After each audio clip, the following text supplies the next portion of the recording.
You're listening to Superpower Mamas on the Superpower Up podcast, the show that embraces the art of soulful parenting.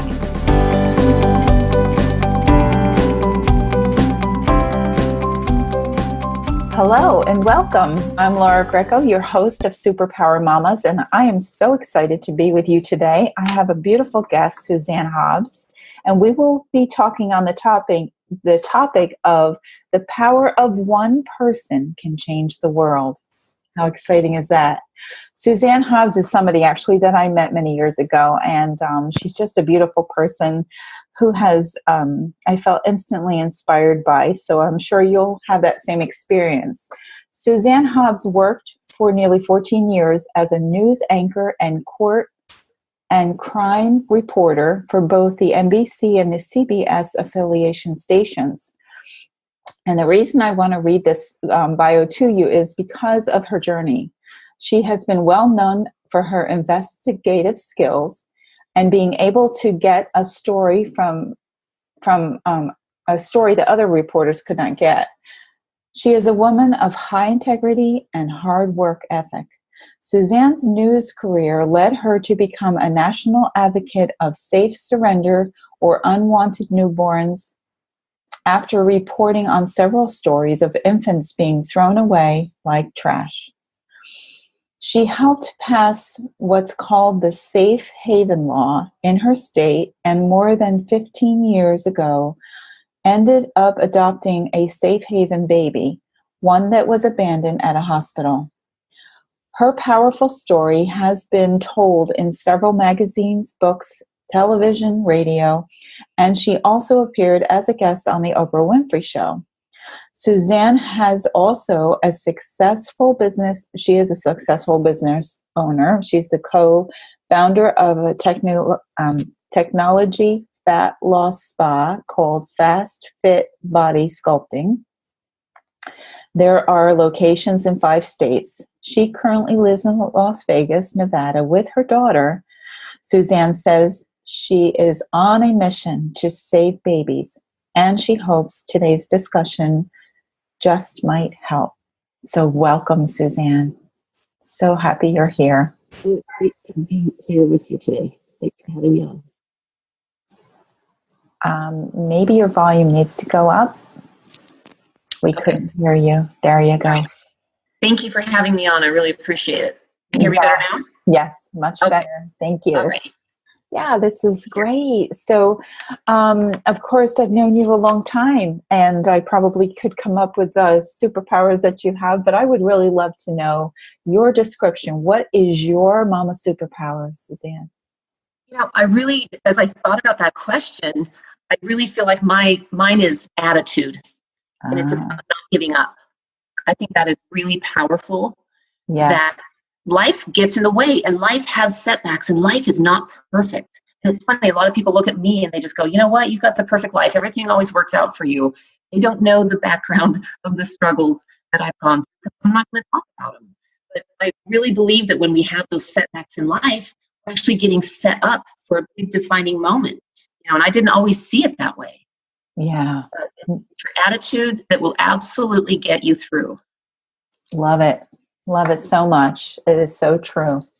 And because even in my own experience, you know, I come from stuff that's not so pleasant in my life. And I could take the attitude, like you said, of being like a victim, you know, oh, woe is me, these things happen. However, don't we discover in life that those who rise above it and really turn those challenges into beautiful experiences and really lift others up as well as themselves?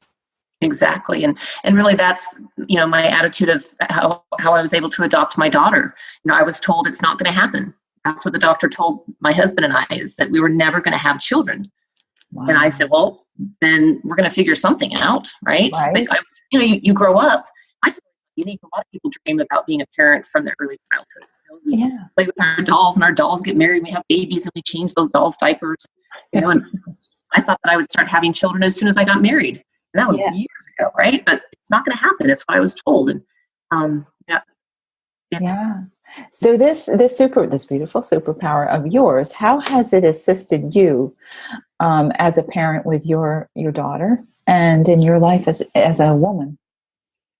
You know, in every way, it has helped me, you know, from when I was a news reporter, from when I was told the bad news I couldn't have kids, you know, in every situation of my life, you have to look at things and go, okay, there's a lesson in there.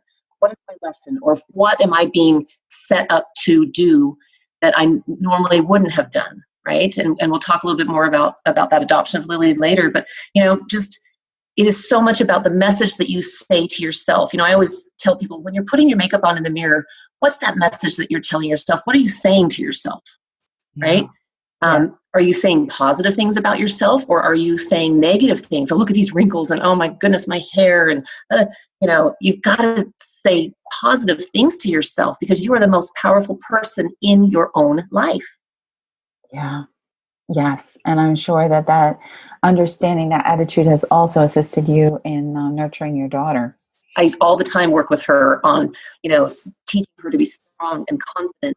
You know, if we're out somewhere and she sees a kid that she wants to play with or get to know, I'm like, go talk to him, go for it. So I'm really wanting her to be very confident. And I actually practice with her how to shake people's hands and look them in the eye and, you know, all those things. I want her to be strong in this world and not get run over by other people and their attitudes. And so it's so important that, you know, I listen to self-development, positive things. I have her listen to them too. It's why not? Kids need to learn those things as well.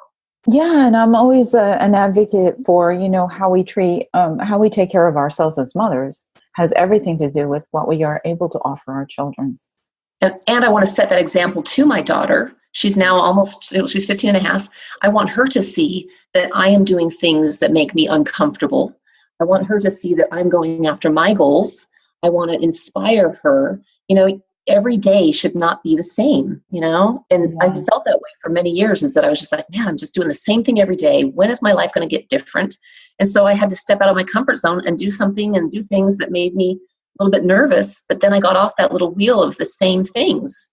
And my life has absolutely turned out to be not what I still thought, but just great. On the other side of fear is something great, right?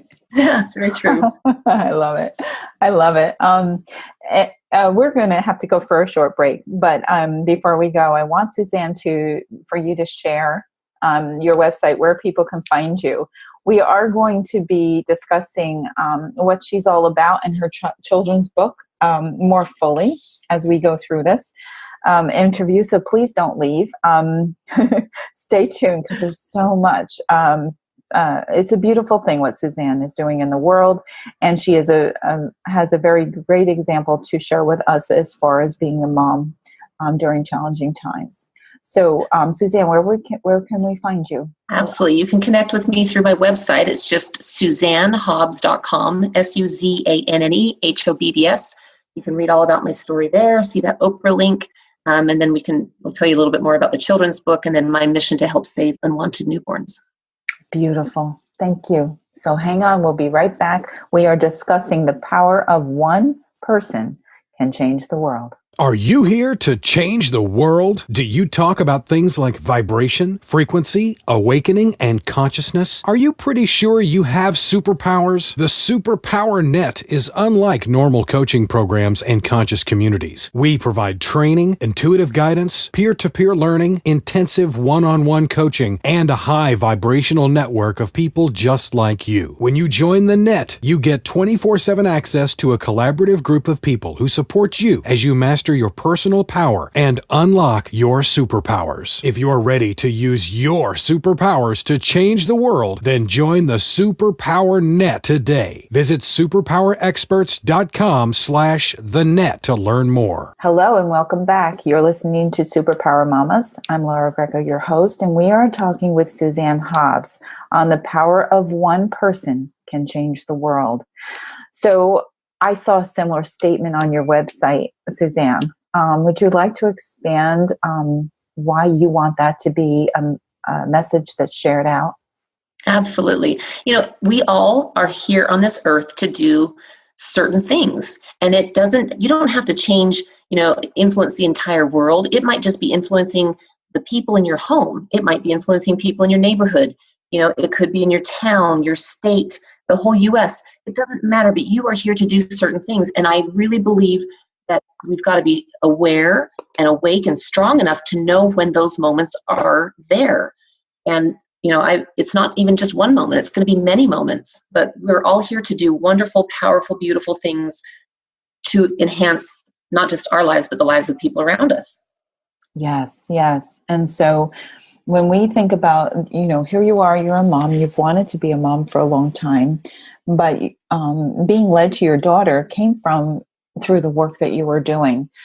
And although you discovered your daughter before you were a mom, carrying on with your mission throughout being the mother, how valuable do you see autonomy of yourself as important to your daughter as well as yourself? Yes. I actually travel quite a bit for my work, but also for the nonprofit that I do, and also just for fun. I just got back from a trip to New York City where I was working for the nonprofit that I am the communications director of, the National Safe Haven Alliance, out. And I want my daughter to see that, I don't have to always just stay home, and we don't have to do trips to New York, but we can do little girls' weekends, or we can just go away for a day for ourselves. My sister would do that. She'd go for a few days and start working on her book. But you've got to be able to show that you are strong on your own and be an example to your children and to your family and to your friends. It's so important that you set that example of whatever it is that you want to teach them. Right. And I just love that, because modeling for our children what we would like them, when we think about it, we could even ask the question, couldn't we? What do we want to see for our children, and what kind of a world do we want to live in? Mm-hmm. And then begin to implement that in our own lives. Yeah, the best influence is happening in the home. That is so important. Yes, foundational. And I do believe that moms are a foundation in a home. They really are the center of what goes on when you're in the home. You bet. Families, And so I would love to hear more about, I know you have a big vision, and this is where I want to spend some time, because I think that for some moms, the big vision is to be a great parent and to really raise children that are responsible in society and contributors, as well as learning to take care of themselves and be happy and healthy and all those things. And then for other moms, there's bigger things that they really want to accomplish. And not that they're bigger in value, because that's not true. Our children are very valuable, and doing that job is also good. But the idea of some moms have just a bigger mission altogether. So let's talk to you about that mission, what you're up to, what you envision for the world, and how that impacts you as a parent. Okay, absolutely. So as I mentioned at the beginning of the show, I could not have children. And, one day I got a tip from a police officer. I was a news reporter in Idaho. This was almost 19 years ago, but I got a tip that there was a dead baby found in a dumpster. And I had been trying to have children for 7 years. Mm-hmm. And I remember getting out of the news van, and the police were blocking off the area with that yellow crime scene tape. People were coming out of their homes. It was around 9 a.m. to see what was going on. And I stood there and watched as the body was pulled out of that dumpster, and it was really hard for me to see, because I wanted to hold a child of my own, and I knew I couldn't. And to think that someone felt so, I don't know, scared or heartless. I wasn't sure what they were thinking, but whatever happened to cause them to put that newborn baby in a dumpster for it to die. And a man collecting cans was digging through the dumpster and found that baby. And police discovered that it was an 18-year-old girl who was living in a nearby apartment building. She hid her pregnancy from her father and her brother. She was wearing big sweatshirts. And so at that moment, I kind of went, why does this happen? Mm-hmm. This shouldn't happen. Mm-hmm. And I found out that there was this thing called the Safe Haven Law. And Idaho did not have that law. Mm. And a light bulb went off in my head. And this was one of those defining moments of my life that I went, well, then Idaho needs that law. Mm. I'd never heard of the Safe Haven Law before. So I went to my neighbor, who was the state senator, and I said, Art, we've got to get this law in Idaho so I never have to see that happen again. And so that, babies can be adopted and not just thrown away like that. Right? Mm-hmm. And so that I never have to report on a story like that again, but that these women can feel like they have a safe place to go. So the law was passed a few months later, Yeah. And when I was there covering that story of the governor signing it into law, he handed me the pen, called me up and said, this was your law. Your fingerprints are all over the law. Well, Mm. 2 years later, so that was great. And babies were starting to be surrendered. And so far, over 30 babies have been saved in Idaho. And then I became kind of an advocate in other states to help get that law passed. It was not in all 50 states back 19 years ago. Right. But then I get another phone call about 2 years later from that same cop that tipped me off to the dead baby in the dumpster. I got a tip that there was a baby that was actually surrendered at the hospital a few miles away from where that baby was left in the dumpster. And a woman had delivered a baby girl. She didn't want to hold the baby. The next morning, she slipped out of the hospital and left a note in her room that just says, give this baby to the safe haven people. So my husband and I were actually on the adoption list to adopt a baby at the time because I couldn't have kids. Right. And we got that phone call from the state health and welfare that baby was ours. So I ended up adopting a safe haven baby from the law that I helped get passed a few years earlier. Wow. And I really, truly feel like for everybody listening, sometimes life doesn't go the way we expect it to. But that's okay because you're being set up for something else or something better, or that's not the path you're supposed to go down. You know, as a news reporter for all those years, I covered so many different stories.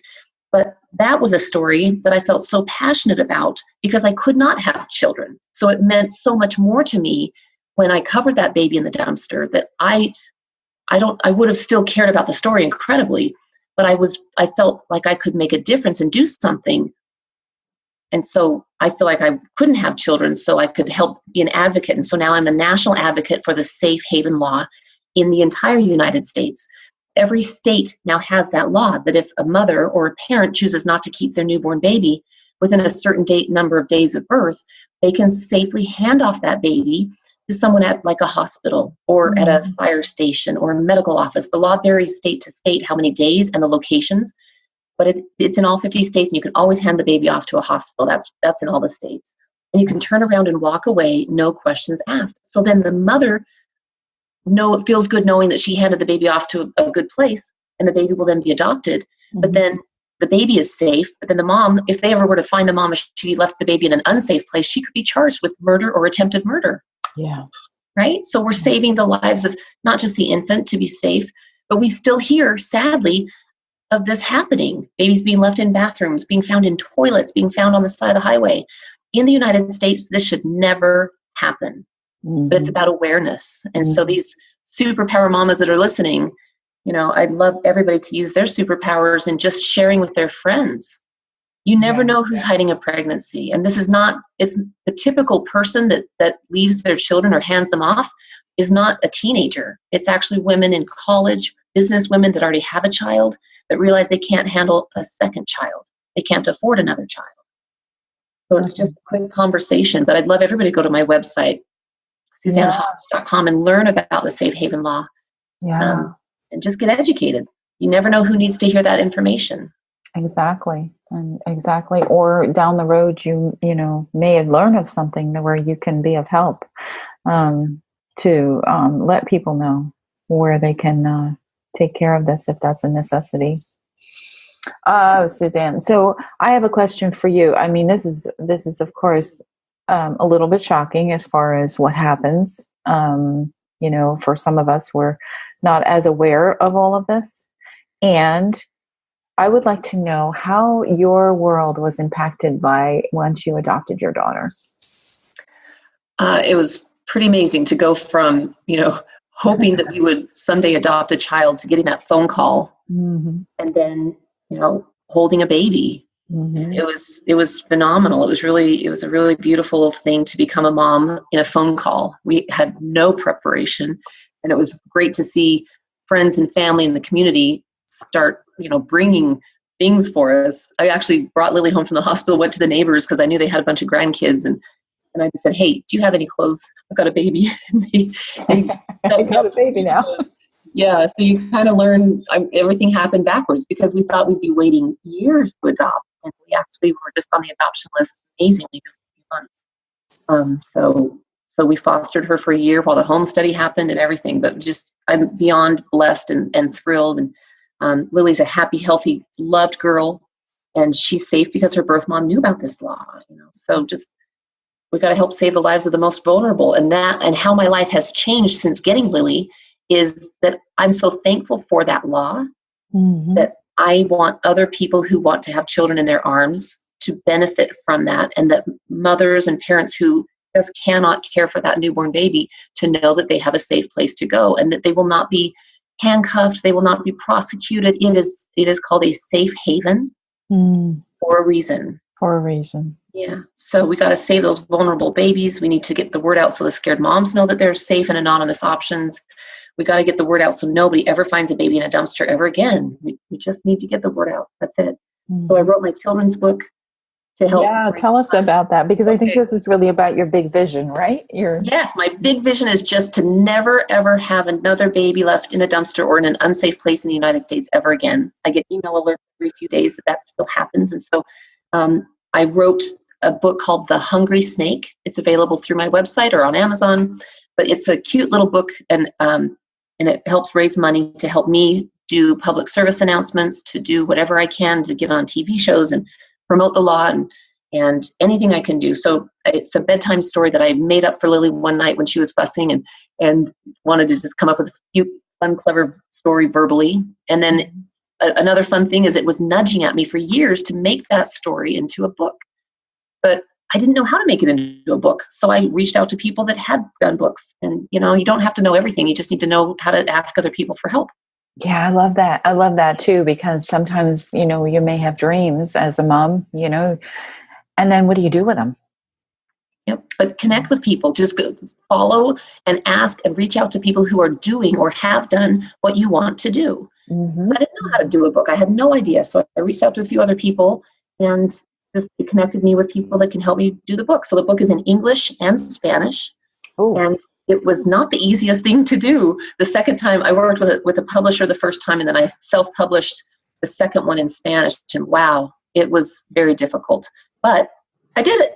And I'm very glad to say that, and it did very well on Amazon. It became an Amazon bestseller.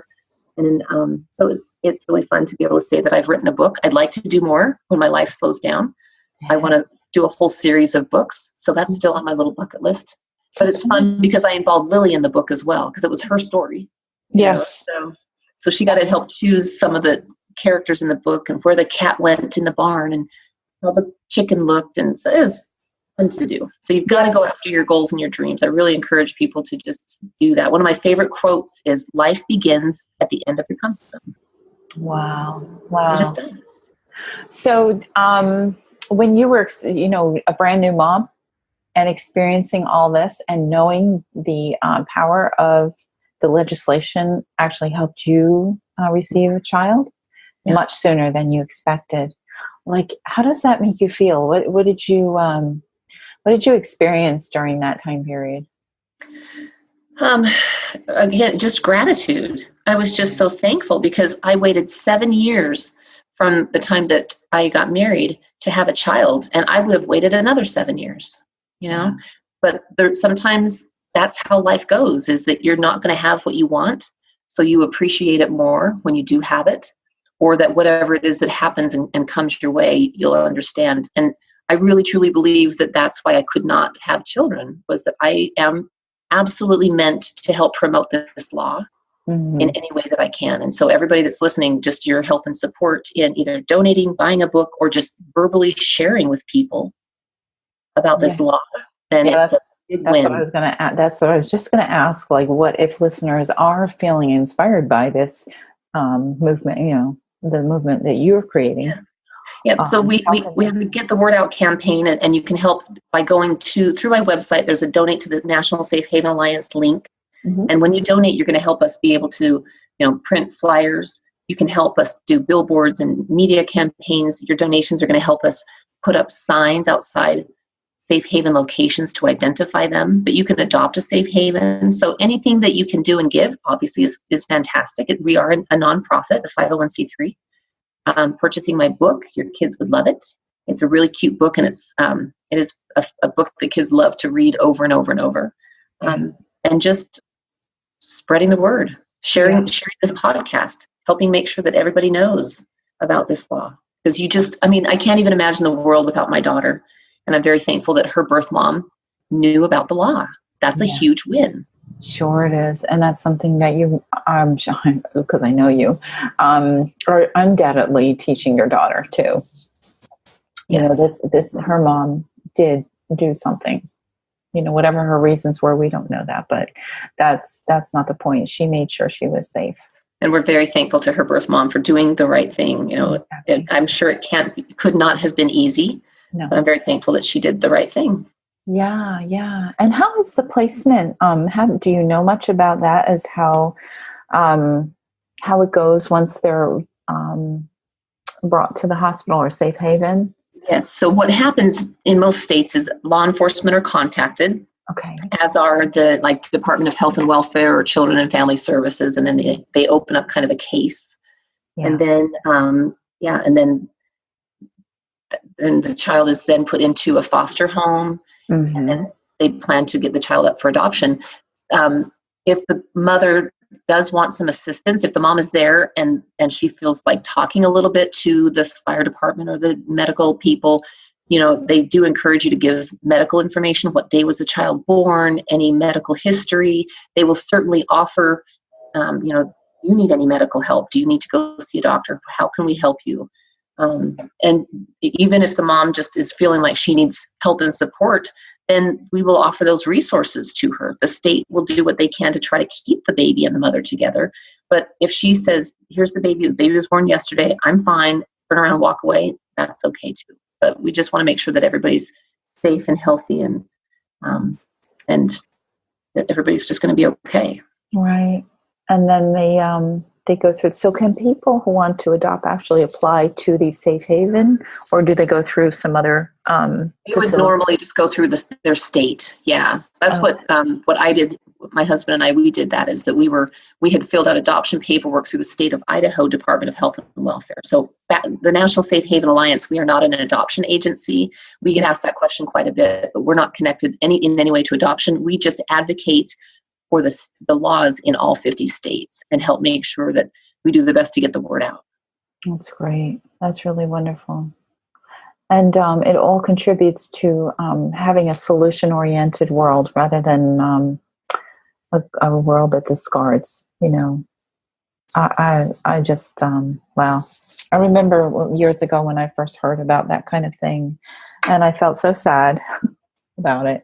This is great. You are doing a powerful work. Well, we're coming to the close of our interview. I really appreciate that you've shared all this. This is really serious information. Certainly, I love the empowerment of it, because we're not discussing a problem. We're also lighting the way for the solution. And that's really what this is about. And, absolutely. Yes. Yeah. And you're spearheading that, and that's the attitude that will accomplish change that we want to see. But before we leave, two things. First of all, I'd like you to share once again your website, and why they can reach you. It's SuzanneHobbs.com, SuzanneHobbs.com, and I'm also on Instagram and Facebook at just Suzanne Hobbs 365. Beautiful. And the last thing before we leave, now that we've completed this discussion, I want to know, is there something that you would like to share today that we did not discuss, or a tip or something that could really assist moms today, whether they are have naturally born children, or, you know, especially to those that have adopted children? Is there something that you would like them to know in support of that?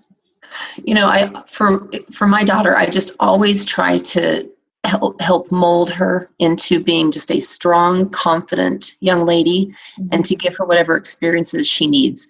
I'm not like the typical soccer mom that my daughter's really not involved in a whole lot of activities. I don't want to be driving her around all over the place, but I make sure that what things she does do that we do together, or when we travel a lot, because I want to show her the world.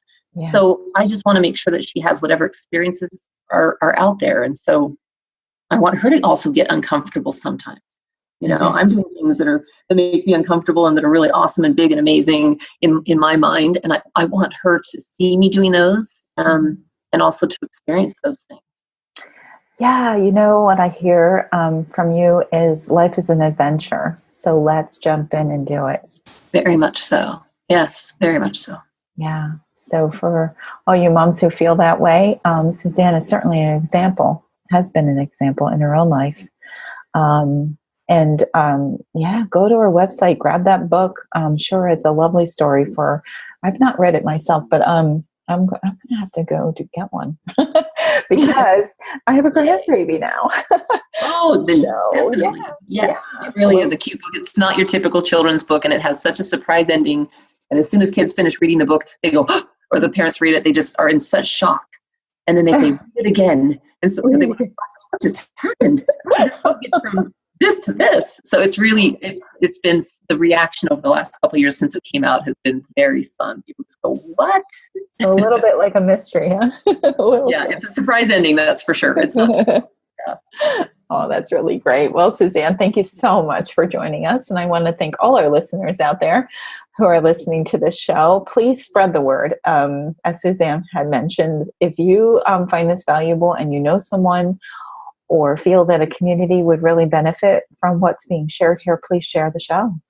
We would love to, build the awareness and really take care of our human family together. So it's another way to contribute to a big mission. So thank you, Susanna, for coming. Thank you for having me. Yeah, and I just want to remind all our moms to love yourselves for the treasure that you are, and go out and discover your superpowers and be you, because that's what your children are looking for from you most, is to be you and set that modeling example. So I love you all. You're doing a great job and you've got this. You know that. Okay. Thank you and have a wonderful time. Till next time. Are you ready to discover your superpowers? Go now to superpowerexperts.com and take the superpower quiz today.